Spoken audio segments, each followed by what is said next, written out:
I knew that, Tom. Happy birthday to Trev Alberts. Also, just injury update. I know you guys saw guys that were in. I know you probably saw some guys that were in or not out. I won't get into specifics of injuries right now, but I'll give you any year-long thing. So obviously Brody's out for the year.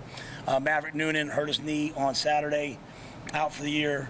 Not an ACL or anything like that. Just kind of a freak thing. So he'll have surgery this week. Be about 6 months.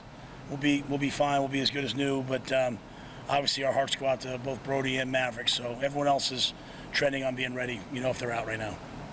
You got Marcus Washington back? Yeah, Marcus came back and then got banged up again. Had a really scary moment. It was his birthday yesterday. Had a really scary moment, landed weird. But should be just a couple days, they said. So we expect him to be back by the weekend. Xavier Betts, is he out there with you guys right now? No, he's injured right now. Injured, okay. Any questions? What does that mean for your receiver depth? Just where you're at with guys banged up, how you feel about the receiver depth right now? Yeah, I think it's a really good opportunity for our guys. I mean, receivers all along have been, who are going to be the guys, right? There's not a lot of returning production. When Marcus was healthy, obviously, when he found out he was going to be healthy, it was really a big thing for us. I think there's a lot of opportunities for some other guys to step up and play, right? So everybody says they want to play as a freshman, but it's really hard to do. And especially in today's day and age where you're so distracted, you have to know how to learn. So, we're giving some young guys, Jalen Lloyd, Jaden Doss are getting some opportunities to go out there and play. And, we'll see where they're at. They're trending in the right direction. But Billy's, a guy who's, unbelievably productive. Alex Bullock's having a really, really good camp. Alex, you guys know how I feel about Alex. And a lot of other guys. So a lot of guys are taking advantage of their moment. So, but that's probably of all the positions, that's where the most questions are right now for us on offense. We kind of know who the guys who have played, but that's remains to be seen. Was Malachi out there with you guys? No, he wasn't out there today. What kind of offensive line would you like to have this year? What kind? I mean, I'd like to be a big, physical, offensive line that can do a lot of things, right? At the end of the day, we want to run the ball and stop the run, and we want to protect our quarterback and affect their quarterback. So, we need big, powerful guys up there that are smart and that can handle all the looks. And our defense certainly provides a lot of challenges. I mean, they see a different defense on every play. So, they're training and they're coming along. What have you thought of your quarterback so far? I think the quarterbacks are playing really well. Jeff has done a really good job. He's understanding situationally what we want from him. Chubba has made huge leaps, in my opinion. I thought he had a great summer. I think he's having a really good camp. I'm really proud of Chubba. We came to him and challenged him in the spring, and he's done nothing but respond. It's a credit to him and his family that a lot of kids nowadays run and hide, and Chubba's took everything head on. And, Heinrich continues to grow and develop. So they're all three guys we have confidence in. When Chubba, you say Chubba's made huge leaps. What's that look like? John Wooden used to say, be quick but don't hurry. And sometimes when Chubba would play in the spring, he was really quick and fast and jumpy and trying to be perfect. Every play a lot of times quarterbacks, every play they're trying to show how good they are instead of just playing the play. And to me, Chubba's just slowed down. His feet aren't antsy. He's not kind of running around. He's not trying to do too much.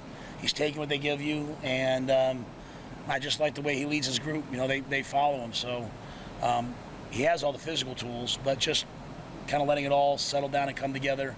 It's not easy, especially when you're not behind the first offensive line. But Chubba's excelled. Coach, you've had some time to coach with Donovan Raiola. What have you seen from his coaching style? What about Donovan during your time? Yeah, Donovan's a lion. He's the standard is the standard for him. He has his players back to the nth degree, but he holds them to it. There's a lot of coaches who I think most of our young people these days are dying from the disease of low expectations. We make excuses for young people. Young people will rise and meet expectations if you hold them to that. And no one on our staff does it better than Donnie. He has these expectations from the way they report to practice to the way they practice. So he's kind of the O-line coach I've been waiting for. I love working with him. You made it clear about the importance of being a physical team.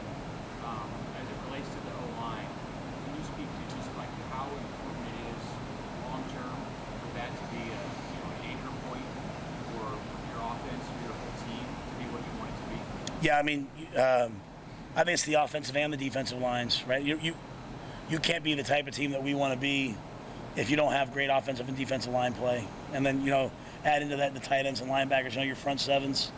You just never be built on a solid foundation. So what I would like to see is them to continue to improve and play well, gain confidence, and also, kind of begin to take over sort of a little bit of the locker room, a little bit of like the way we do things. When your team follows the O&D lines, you're usually pretty good.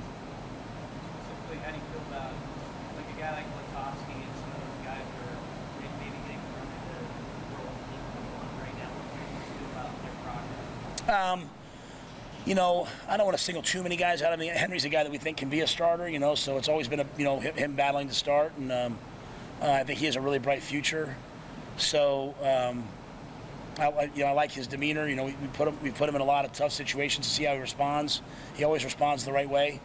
So I think philosophically, Sat, Donnie, and I would love to have 7 offensive linemen that we know can go in and play, and then after that it's all bonuses, right? Like so. We have some young players that are really good, right? Justin Evans-Jenkins is a good player. Gunner is a good player. Sam Sledge, for just getting here, is a really good player. So, you want to have 7 guys you can count on, and then, if they're in that 7, great. But if you can make that 8, 9, 10, then so be it. Things are great. So, but yeah, I'm really, really a big fan of Henry's. I think he's, a guy that's going to have a really bright future.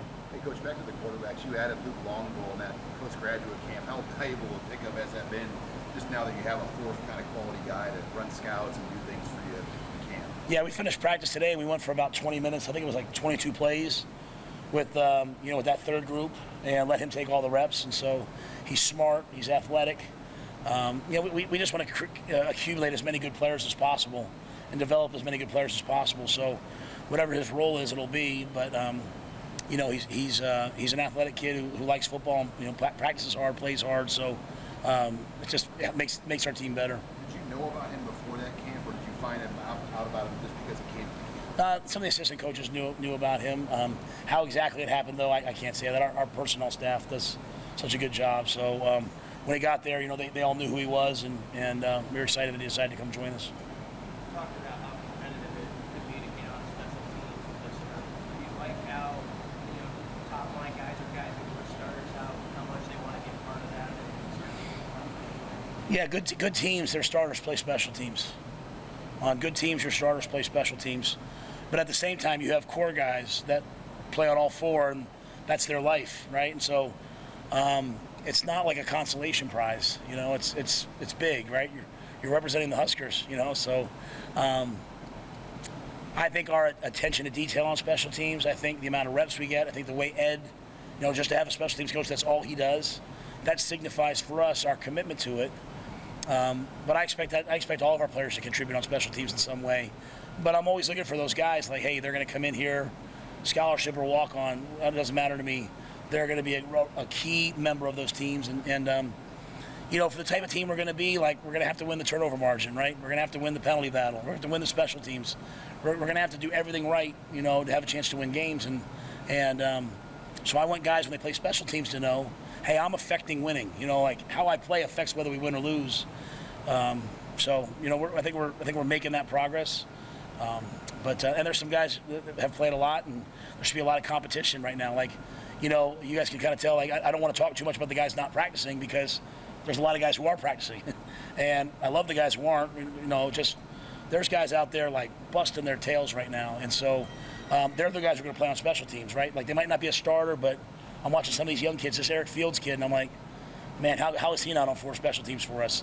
If he isn't, it's because some of those older players, they're fighting for it. Ashton Houseman, I'm like, how is he not on? So we have a lot of guys that I think could be elite special teams demons for us. I think Phelan is just here. Those kind of guys, they're invaluable.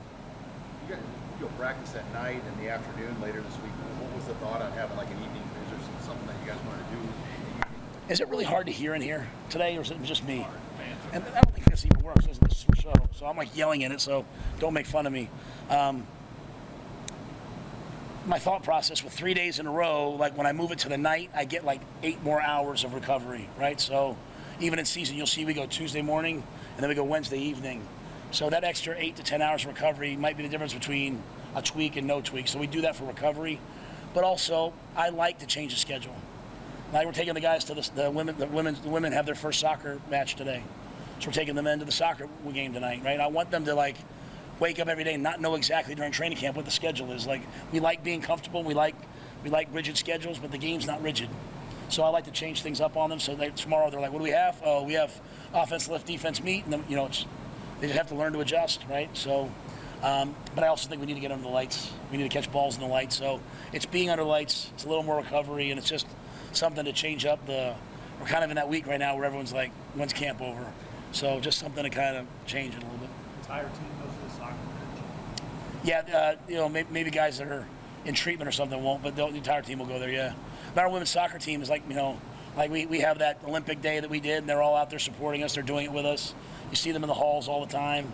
So, I was walking one day and I asked them when their first game was because they're in preseason too, right? And so they told me it was tonight. So I thought my daughters would be here. I was excited to take them. They're not here yet, so we're going to take the team. And, like we had Coach Cook come talk to the team, right? Like we just want to be around winning, and we want to go watch the girls win tonight. So hopefully they play a great game. You launched episode 1 of that show last night, and how much goes into putting that together? And was that your idea? Somebody else bring the idea to you to do a show like that? Yeah, CJ Campbell kind of heads up that area for us.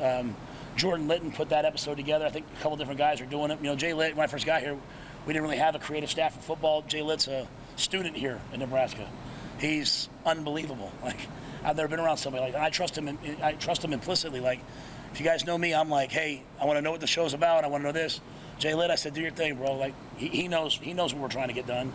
Mike Wallace kind of is like so Mike Wallace and CJ and Jay Litt, they came up with the idea. They executed it. They ran with it, and I thought it was great. I thought it was fun. And this next episode, I'm sure they'll even have more behind the scenes stuff. So we have to balance making sure the kids feel comfortable, our men feel comfortable. Like, hey, we're not giving away, making them look bad, but there's a lot of good things happening. I want our fans to be a part of it. So I thought the show was cool. Being in the second week camp, how do you keep the energy up, sustain that, through this next week? Yeah, I showed the team the calendar last night, like 8:31. We play 8:31. There's 15 practices. Today was one of 15 practices before, like 15. That's it. So, it's been a long time since Nebraska started off 2-0, 3-0, 4-0 on a hot, So you got to do things that are uncomfortable to just get something you haven't gotten before. And I'm not saying we're starting off hot. I'm not saying anything other than just if you want those things, you have to do things you haven't done. So we're getting to the point, though, where we have some guys that regulate the temperature of the team. I've got Isaac Gifford now, okay, locked in. I've got Ty Robinson. I say as the head coach, I don't have to do it anymore because they're doing it. I've got Tommy Hill. I've got Newsom. So we have a bunch of guys that are kind of like, we go to team compete to start practice. They want to compete. On offense, I got Jeff Sims. So the players are taking it and running with it. What I need right now is the ones are here, the twos are here, and the threes are here, and I need these guys to catch up. And I understand that for some of these guys, it's the hardest thing they've ever done. But, if you want to be a one someday, you got to do it. When do they do the single-digit voting? We do it like a series of several. So the first one will probably end up being today. We'll probably do it today, depending on if we have time with the soccer. It might end up being tomorrow, but and we'll try to do it in 2 and 3 person segments.